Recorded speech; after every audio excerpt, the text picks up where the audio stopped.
저는 30대 중반 주부입니다. 결혼한 지는 4년 정도 됐는데 아직 아이는 없어요. 우리 부부는 맞벌이 중인데 남편은 돈을 벌느라 정말 바쁘거든요. 돈에 쪼들리는 형편도 아니었는데 남편은 유난히 돈에 집착했어요. 그런 남편 때문에 참 많이 다투기도 했는데 나중에는 거의 포기하고 살고 있었어요.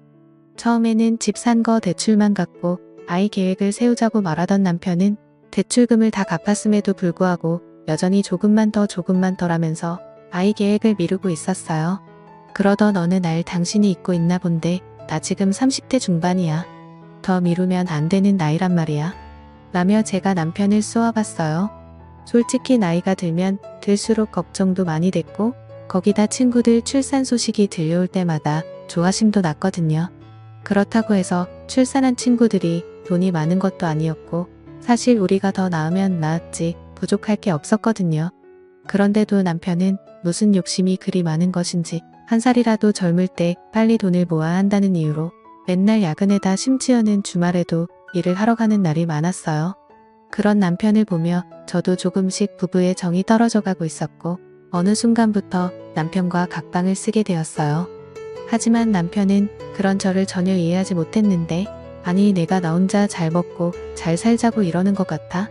우리 가족 남부럽지 않게 살려고 이러는 거잖아. 근데 당신은 그것도 이해 못해줘 라며 오히려 화를 내기 일쑤였어요. 그렇게 남편과 저는 골이 깊어져 가고 있었고 그런 우리를 보며 시어머니는 내가 너한테 항상 미안하구나. 도대체 왜 그렇게 돈에 집착하는지 모르겠구나. 내가 다시 한번 잘 타일러보마. 라며 항상 제게 미안해 하셨어요. 남편의 여동생인 시누이도 언니 요즘 오빠 때문에 힘들다면서요. 엄마 아빠가 불러서 알아듣게 말한다고 하니까 언니가 조금만 이해 좀 해주세요. 근데 제가 봐도 속 터지겠네요. 언니 나이도 있는데 도대체 왜 그러는 건지 모르겠어요. 라며 울상을 짓곤 했어요. 시댁 가족들은 정말 좋은 분들이었는데 사실 시댁 가족들 때문에 지금껏 버텨온 거나 마찬가지였어요. 시댁 가족들이 아니었음 벌써 이혼하지 않았을까 싶네요. 그러던 어느 날 잔뜩 취해서 들어온 남편이 너 나랑 살기 싫지? 먼저 이혼하자. 라고 다짜고짜 물었어요. 맨날 늦게 들어오더니 이제는 술까지 퍼마시고 들어와서 술주정까지 하네? 제가 남편을 보며 비아냥거렸어요. 우리 둘이 진짜 사랑해서 결혼했는데 도대체 왜 이렇게 된 걸까? 남편이 물었지만 저는 대꾸하지 않았는데요. 그런 저를 보며 남편이 다 내 잘못이네. 나는 그저 우리 가족 행복하게 잘 살려고 했던 것뿐인데 도대체 어디서부터 잘못된 걸까? 라며 머리를 감싸 안았어요. 그날따라 남편은 많이 이상했고 저는 아무런 대꾸도 하지 않은 채 남편을 노려볼 뿐이었어요. 그리고 다음 순간 남편이 그래 이혼하자. 내가 그렇게 원하던 이혼 내가 해줄게. 라며 담담하게 말했어요.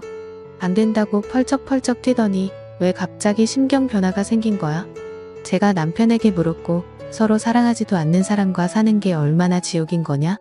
빨리 이혼해줘야 당신도 새 출발해서 그렇게 갖고 싶다던 애를 갖지. 당신도 이제 적은 나이가 아니잖아? 라고 말을 했는데 남편은 그저 넋이 나간 듯 해보였어요. 그럼 나야 좋지. 사실 나도 어머님 아버님 아가씨 때문에 어찌어찌 버틴 건데 언제까지나 그럴 순 없잖아. 그래도 당신이 그렇게 생각해주니 고맙네. 우리 헤어지는 마당에 그냥 좋게 마무리하자. 제가 남편에게 말했어요. 그리고 그 뒤 남편이 급히 이혼을 하기 위해 준비하는 듯했고 그런 남편을 보며 근데 왜 이렇게 서두르는 거야? 그새 여자라도 생긴 거야? 어차피 이혼할 사이인데 한번 털어놔봐. 남편에게 물었어요. 맞아 당신 말대로 나 여자 생겼어. 근데 그 여자가 얼마 전에 임신까지 했어.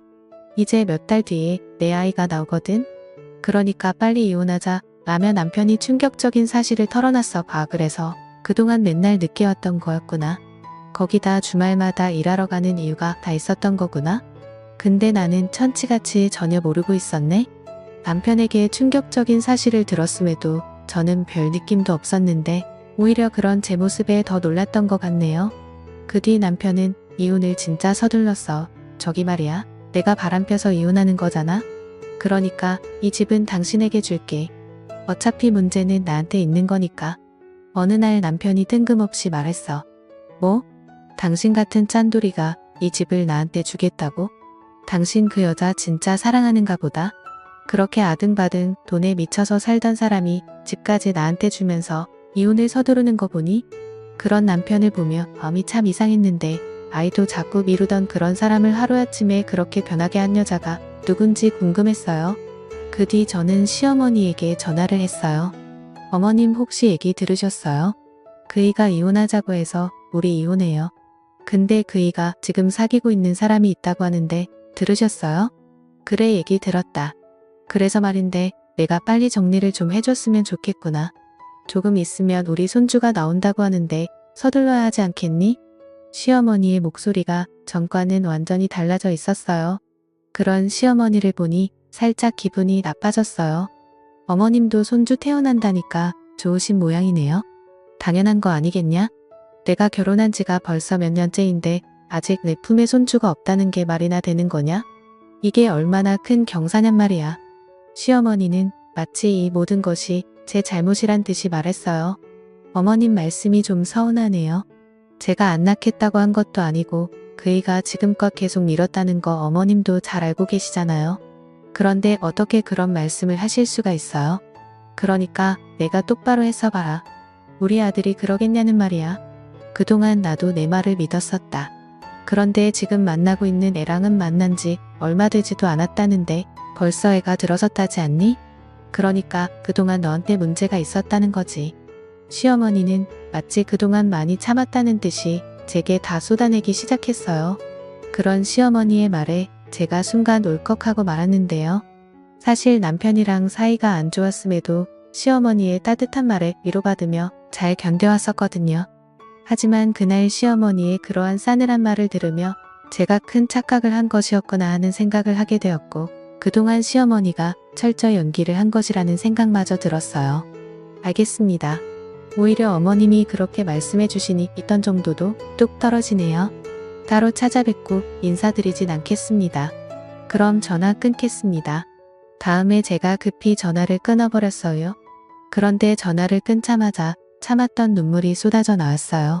그동안 의지하던 시어머니에게 조차 배신당했다는 생각이 머릿속에 가득했거든요. 그렇게 한동안 눈물만 흘리고 있었는데 시누이에게 전화가 걸려왔어요. 언니 이혼한다면서요. 아가씨도 제게 서운한 얘기하려고 전화한 거예요? 제가 시누이에게 싸늘한 목소리로 물었어요. 아니 그런 건 아니고 지금 이런 마당에 얼굴 보고 인사는 못할 것 같고 그래서 전화로라도 인사하려고 했죠. 시누이가 기어들어가는 목소리로 말했어요. 아가씨도 조카 생긴다고 하니까 좋은가 보네요. 모두들 제가 빨리 떠나주기를 아주 간절히 바라는 그런 느낌이네요. 걱정하지 마세요. 우린 애도 없어서 금방 끝날 거니까. 그게 아니라 언니한테는 정말 미안해요. 그냥 그 말하고 싶어서 전화했어요. 순간 시누이가 울컥했는지 잠시 침묵했어요. 그러더니 곧 언니 난누가 올해도 언니 편이었어요. 그리고 언니를 제 친언니로 생각한 것도 사실이에요. 언니 정말 보고 싶을 거예요. 그리고 잘 사셔야 해요. 시누이가 말했는데 시누이의 목소리는 눈물을 가득 머금고 있었어요. 그런 시누이에게 뭐라 대답하지도 못한 채 통화가 끝나버렸고 시누이의 그런 모습을 보니 다시 제 마음이 안 좋아졌어요. 그동안 시누이와 저는 정말 사이가 좋았거든요. 그렇게 전화를 끊어버린 시누이가 걱정이 되어 제가 다시 전화를 했으나 그 뒤 시누이 휴대폰은 전원이 꺼져 있었어요. 결국 시누이와 다시 통화를 하지 못한 채 저는 남편과 이혼을 진행하게 되었어요. 남편은 모든 것을 속전속결로 처리했는데 정말 급했던 모양으로 웬만한 건 제가 원하는 대로 다 해줬어요. 이 집은 이제 당신 거니까 당신이 팔고 이사를 가든지 그냥 살든지 마음대로 하고 난 짐 싸다 바로 나갈게. 근데 앞으로 그냥 가지고 있는 것도 나쁘진 않을 거야. 남의 남편이 제게 조언했지만 당신 같으면 이 집에서 살 수 있겠어? 당신 말이야. 내가 상관장 소통 안 한 거 감사하게 생각해. 그래서 내가 아파트까지 당신한테 다 주고 당신이 해달라는 거 다 해줬잖아. 암튼 그건 고맙게 생각할게. 남의 남편이 급히 짐을 싸서 나갔어요. 그 뒤 저는 집을 팔려고 내놨지만 빨리 팔리지 않았고 우선 그대로 살고 있었어요. 사실 그쯤에서는 남편에게 이미 정이 떨어져 버렸기에 남편이 그립다거나 그렇지도 않았거든요. 그렇게 얼마나 지났을까요? 제 친한 친구 진주에게 전화가 한 통 걸려왔어요. 잘 지내고 있는 거야? 너 그러고 사는데 내가 이러니 널 챙길 수도 없고 미안하다. 친구 진주가 미안한 듯 말했어요. 아니야. 너 몸이 그런데 무슨 그런 말을 하냐? 오히려 내가 널 챙겨야 하는데 내 꼴이 이러니 내가 더 미안해. 친구 진주는 얼마 전에 갑상선 암 진단을 받고 치료 중이었거든요. 아니야. 그래도 갑상선 암은 암 중에서 착한 병이라고 하잖아. 수술하고 치료받으면서 많이 좋아졌어. 정말 많이 나아진 것인지 진주의 목소리가 밝아 보였어요. 저기 근데 말이야. 나 오늘 내 전 남편 봤다. 그래? 같은 하늘 아래에 사는데 마주칠 수도 있지. 뭐 제가 별 관심 없다는 듯이 말했어요. 근데 내 전 남편 바람나서 이혼했다고 하지 않았어? 야, 그 인간 얘기는 하지도 말자. 피곤하니까. 제가 진주에게 말했지만 나도 웬만하면 전화 안 하려고 했지. 근데 말이야. 내 전 남편 너한테 그렇게 하고 벌 받는가 보다? 친구 진주가 아주 고소하다는 듯이 말했어요. 그게 무슨 말이야? 벌 받는 것 같다니? 아니 너도 알다시피 내가 암 전문 병원에 다니잖아? 근데 내 남편이 환자복을 입고 거기에 있더라니까? 그게 무슨 말이겠냐? 내 남편이 지금 암에 걸렸다는 거지. 뭐? 암에 걸렸어? 그렇다니까. 내 시어머니가 부축해서 병실로 들어가는 거 내가 봤다니까? 진주가 확실하다는 목소리로 말했어요. 내가 잘못 본 거 아니야? 멀쩡하던 사람이 갑자기 무슨 암이야? 야, 어느 날 갑자기 걸리는 게 암이야. 나도 봐라. 갑자기 그랬잖아. 내가 혹시나 싶어서 몰래 지켜봤는데 내 전 남편이 확실했어. 이게 무슨 일이야? 알았어. 내가 확인 좀 해볼게. 라고 제가 말했어요. 뭐? 내가 확인을 하긴 뭘 확인을 해봐. 그냥 모른 척해. 지금에 와서 내가 확인해서 뭐 하게. 너 정신 똑바로 차려. 이혼당해놓고는 아직도 정신 못 차린 거냐? 순간 진주가 제게 화까지 내면서 말했어요. 알았어. 알았으니까 걱정하지 말고 넌 치료나 잘 받아 라며 제가 전화를 끊었어요. 그리고 곧 신우이에게 전화를 했어요. 언니 오랜만이네요. 다시 연락할 일 없을 줄 알았는데 어쩐 일이세요? 아가씨, 그 바람난 여자랑 재혼했어요? 네? 아 그럼요. 벌써 재혼했죠. 그래요? 그럼 지금쯤 아기도 태어났겠네요? 아들이에요? 딸이에요? 제가 신우이에게 단숨에 물었어요. 네? 그게 말이죠? 아 딸이에요. 딸 어찌나 예쁜지 몰라요. 세상에나. 오빠를 꼭 닮은 거 있죠? 그런 신우이의 말을 듣고 뭔가 이상하다 싶었는데요. 신우이는 거짓말을 잘 못하는 사람이에요. 아가씨 지금 거짓말하는 거죠? 그 사람 지금 어디 있어요? 거짓말이라니요. 제가 무슨 거짓말을 해요. 암튼 전 모르겠으니까 앞으로 다시 전화하지 마세요. 우리가 이렇게 통화할 사이는 아니잖아요. 신우이가 전화를 끊어버렸는데 신우이의 목소리는 어딘지 모르게 많이 어색해 보였어요. 신우이가 전화를 끊고 난 뒤 머릿속이 복잡해졌어요.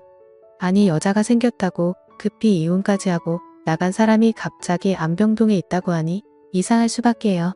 그렇게 저는 남편의 뒷조사를 하게 되었는데 평소 알고 지내던 남편의 친한 친구에게 연락을 했어요. 재수씨 갑자기 연락 와서 깜짝 놀랐어요. 남편의 친구가 놀라서 물었어요. 준혁씨 저 궁금한 게 있어서 어렵게 전화드렸어요. 아, 네 말씀하세요. 남편의 친구가 당황한 듯 했는데 저기 제가 오늘 이상한 소리를 들어서 그런데 사실대로 말해줄 수 있어요? 다들 저한테 거짓말까지 하면서 뭔가를 숨기고 있거든요. 저기 그게 무슨 말씀이신지 준혁씨 그 이랑 제일 친한 친구잖아요. 그러니까 다 알고 있잖아요. 그러니까 사실대로 말해주세요. 그 사람 바람났다는 거 다 거짓말이죠?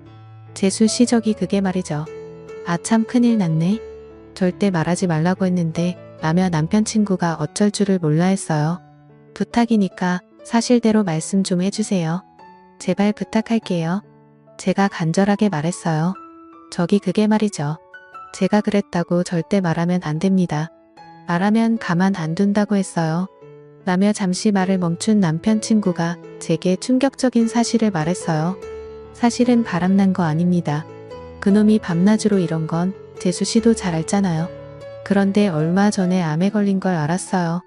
몸이 이상해서 병원에 갔더니 대장암 3기라고 했다나 봐요. 근데 이게 반반 확률이라고 하던데 저도 잘 몰라서요. 네? 대장암 3기요? 그러니까 암에 걸린 걸 숨기느라 이혼한 거라고요? 대체 이게 무슨 말도 안 되는 소리예요? 제가 흥분한 채 소리를 질렀어요. 저기 그게 재수 씨가 아이를 많이 원하잖아요. 그런데 암이 완치된다고 해도 방사선 치료에다 뭐에다 당분간 아이 갖기는 힘드니까 그냥 보내드리는 게 이치에 맞는 거라고 라는 말을 하던 남편 친구가 순간 말을 잇지 못했어요. 그리고 그 순간 전화기를 들고 있던 제 손이 덜덜 떨리고 있었는데요. 뭐라고요? 그래서 저와 이혼을 했다고요? 고작 그 이유 때문에요? 그게 말이죠. 사실 그 녀석은 재수 씨가 임신하게 되면 회사 관두게 할 생각이라고 악착같이 일만 했었어요. 그 녀석 어릴 때 부모님이 맞벌이하느라 항상 바쁘셨거든요. 그래서 아이 낳으면 재수 씨가 집에서 아이들만 보기 원했어요. 그렇게 아이 키우면서 돈 걱정 안 하게 만들고 싶다고요.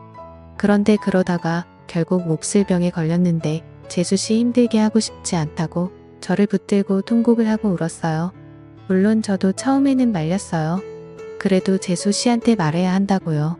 근데 절대 안 된다고 난리를 치니까 거기다 환자이고 하니 다들 그렇게 하기로 한 거예요.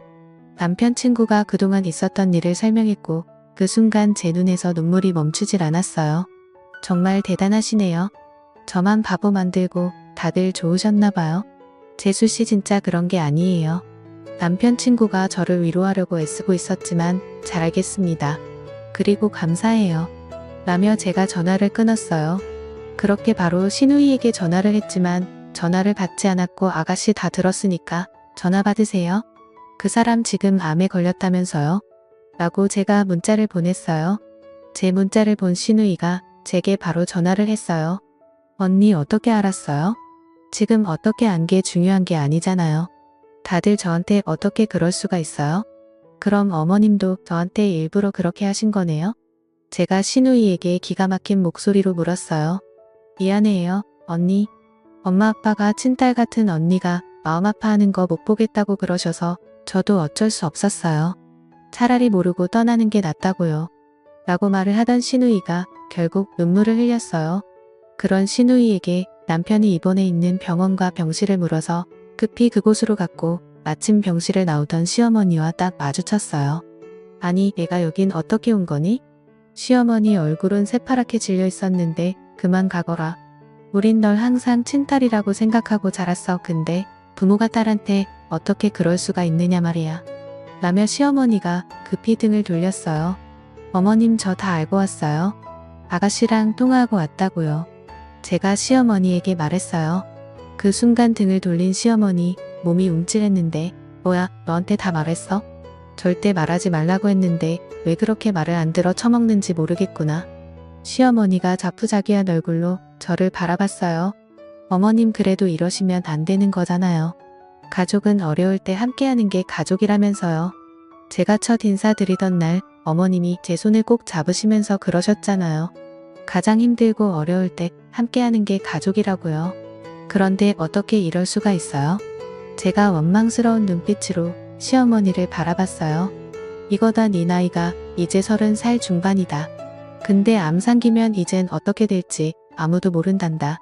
아이를 가질 수 없을지도 모른다잖니. 그럼 네 인생은 뭐가 되는 거냐? 우린 널 항상 친딸이라고 생각하고 자랐어. 근데 부모가 딸한테 어떻게 그럴 수가 있느냐 말이야. 그런 시어머니의 눈에는 눈물이 그렁그렁했어요. 어머님 그래도 이러면 안 되는 거잖아요. 가족은 어려울 때 함께하는 게 가족이라면서요. 제가 원망 가득한 눈빛으로 시어머니를 다시 바라봤어요.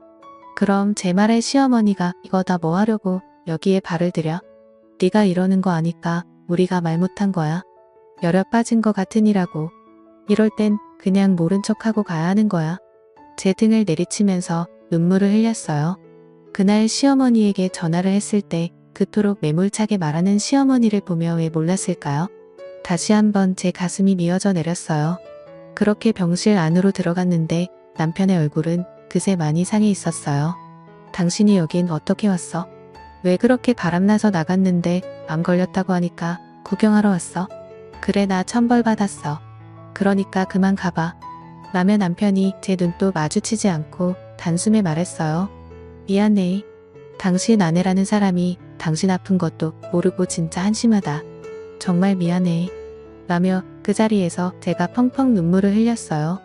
그런 저를 보며 남편이 마음에도 없는 소리를 했지만 저는 상관도 하지 않았고 그날부터 남편의 병관으로 하기 시작했어요. 우선 회사에 그만두겠다고 말했고 그런 저를 남편이 말렸지만 당신 돈 번다고 밤낮을 어떻게 했어?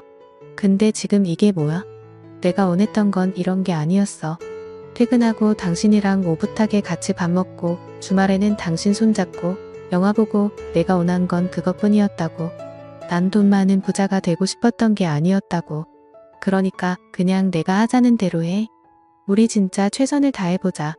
내가 여기저기 알아봤는데 요즘은 의술이 진짜 많이 좋아져서 암상기 정도는 정말 아무것도 아니래. 반반 확률이면 반은 가능성이 있다는 거잖아. 한번 해보자.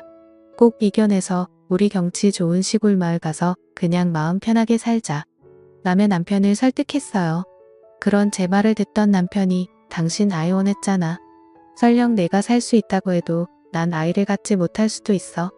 힘겹게 말했어요. 아이 없으면 더 좋지. 생각해봐.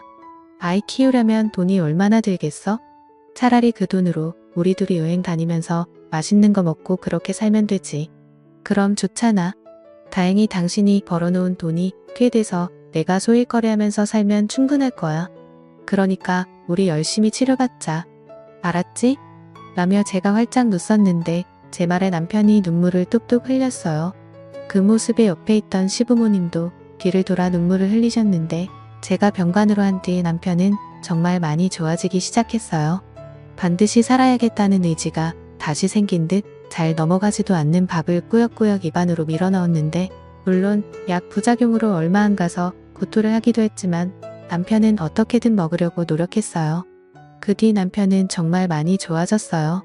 거기다 제가 아는 지인에게 부탁해서 한적한 시골 마을의 집도 알아봤는데 남편과 어떤 집이 좋을지 계속 고르고 있었기에 남편의 얼굴이 많이 밝아져 있었어요. 여기서 조금만 가면 바다도 있대. 그리고 앞에는 조그만 텃밭도 있어서 농약을 안 치고 채소를 길러 먹을 수 있을 것 같아. 거기다 채소 같은 거 심어서 유기농으로만 먹자. 요즘 텃밭 가꾸는 거 공부도 하고 있거든. 당신도 해야 하니까 빨리 건강해져야 해. 당신도 알다시피 내가 손이 좀 둔하잖아? 라며 활짝 웃었는데 그러한 이야기를 할 때마다 남편의 얼굴이 참 편안해 보였어요. 그렇게 힘든 항암 치료를 끝내던 어느 날 우리는 살던 아파트를 처분해서 시골 마을로 내려갔어요. 공기도 좋았고 아침마다 새들이 지저귀는 소리에다 바람이 불 때마다 울창한 나무들이 아주 시원한 소리를 냈는데 우린 그 소리가 그렇게 좋을 수가 없었어요. 그 뒤 우리는 이곳에 정착해서 잘 살고 있답니다. 정말 다행인 건 남편의 건강이 정말 좋아졌는데 병원에 정기검사를 받으러 갈 때마다 의사 선생님이 칭찬을 할 정도예요. 거기다 몇 달 뒤면 우리 시부모님도 우리가 있는 곳으로 내려오셔서 같이 지내기로 했어요. 시부모님이 내려오시면 텃밭 앞에 만들어 놓은 평상에서 직접 기른 채소로 된장찌개를 끓여서 시골 밥상을 차려드려야겠네요. 요즘은 문득문득 왜 그리 또 악착같이 살았는지 후회가 될 정도입니다. 돈이 뭐가 그렇게 중요하겠습니까? 사람이 살아가는 데 있어 건강하고 행복하게 사는 게 제일 중요한 거 아니겠습니까? 문득 첫 만남에서 제 손을 꼭 잡고 가족은 힘들 때 옆에 있어주는 게 진정한 가족이다 라던 시어머니의 말씀이 자주 생각나는데요. 남편이 안병동에 있을 때 아픈 가족들을 남을 나라 하는 사람들을 많이 봤었는데 부디 힘든 시간일수록 가족들이 함께 해주시길 바라봅니다. 감사합니다.